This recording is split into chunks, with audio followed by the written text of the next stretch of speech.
আসসালামু আলাইকুম।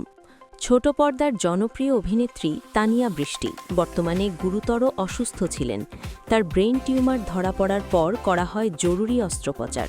কেমন আছেন তিনি এখন, জানব বিস্তারিত এই ভিডিওতে। সবার প্রিয় অভিনেত্রী তানিয়া বৃষ্টি কিছুদিন ধরেই শারীরিক অসুস্থতায় ভুগছিলেন। কখনো তীব্র মাথা ব্যথা, কখনো জ্বর, ঠান্ডা। তবে শুরুতে বিষয়টিকে তেমন গুরুত্ব দেননি তিনি। পরিস্থিতি খারাপ হলে ঢাকার উত্তরার একটি হাসপাতালে ভর্তি করা হয় তাকে। পরীক্ষা নিরীক্ষার পর চিকিৎসকরা নিশ্চিত করেন তিনি ব্রেইন টিউমারে আক্রান্ত। এই খবরটি প্রথমে জানানো হয় তার অফিসিয়াল ফেসবুক অ্যাকাউন্ট থেকে।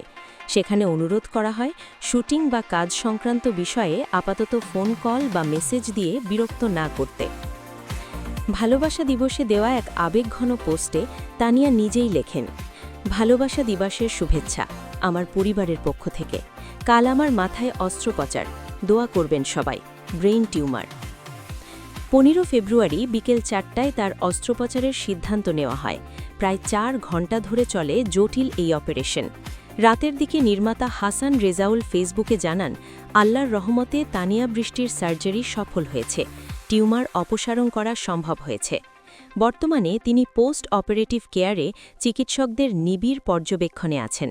তবে চিকিৎসকরা জানিয়েছেন আগামী 24 ঘণ্টা খুব গুরুত্বপূর্ণ, কারণ অপারেশনের পর নানা জটিলতা দেখা দিতে পারে। সর্বশেষ তথ্য অনুযায়ী আপাতত কোনো জটিলতা নেই। পর্যবেক্ষণ শেষে তাকে কেবিনে নেওয়া হতে পারে। সহশিল্পী, ভক্ত এবং শুভাকাঙ্ক্ষীরা তার দ্রুত সুস্থতার জন্য দোয়া করছেন। পরিবারের পক্ষ থেকেও অনুরোধ করা হয়েছে হাসপাতালে অযথা ভিড় না করতে এবং অতিরিক্ত ফোন কল না দিতে। আমরা সবাই চাই তানিয়া বৃষ্টি খুব দ্রুত সুস্থ হয়ে আবার পর্দায় ফিরুন। আপনারাও তার জন্য দোয়া করবেন। ভিডিওটি ভালো লাগলে লাইক দিন, শেয়ার করুন এবং আপডেট পেতে চ্যানেলটি সাবস্ক্রাইব করুন। আল্লাহ হাফেজ।